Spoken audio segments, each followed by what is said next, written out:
লাউ তরকারি রান্না করব। লাউ তরকারিতে একদম অল্প মশলা দিতে হয়, একদম সাদা সাদা করে লাউ তরকারি রান্না করলে ভালো লাগে। লবণটা দিয়ে দিলাম,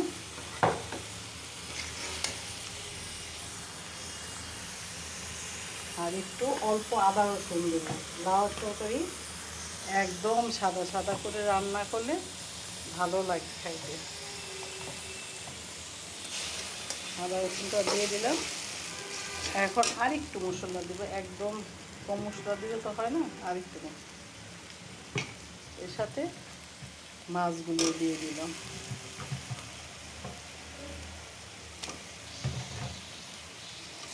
মাছগুলি কষাবো, তারপর লাউ দিব। মাছগুলি তুলে নিলাম। এখন কড়াই থেকে প্রেসার কুকারে সিটি দিব, কারণ লাউ প্রেসার কুকারে সিটি না দিলে ভালো লাগে না। মাছগুলি তুলে নিলাম, এখন প্রেসার কুকারে সিটি দিব।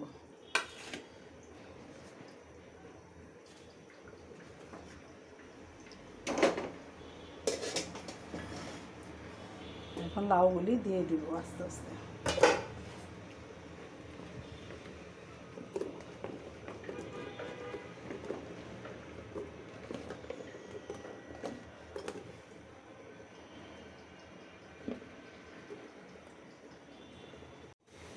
লাউগুলো দিয়ে দিচ্ছি, এখন একটু কষাবো, তারপরে মাছ দিয়ে দিব।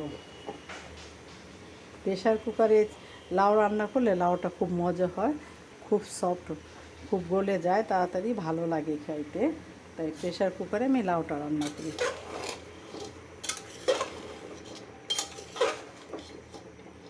দেখুন মাছ হয়ে গেছে।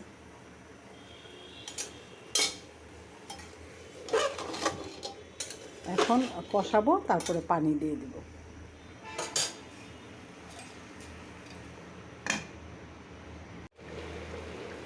পানিটা দিয়ে দিলাম, লাউটা কষানো হয়ে গেছে।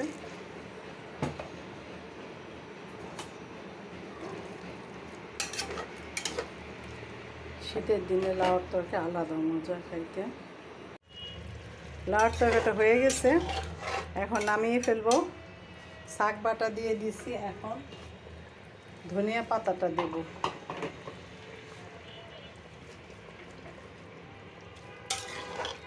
ধনিয়া পাতা দিয়ে এখন নামিয়ে ফেলবো। একটু ঢেকে রাখবো কিছুক্ষণ, তারপরে নামিয়ে ফেলবো। কারণ শীতের দিনে লাউর তরকারি অনেক ভালো লাগে খাইতে, আর ধনিয়া পাতা দিলে তো আরও ভালো লাগে।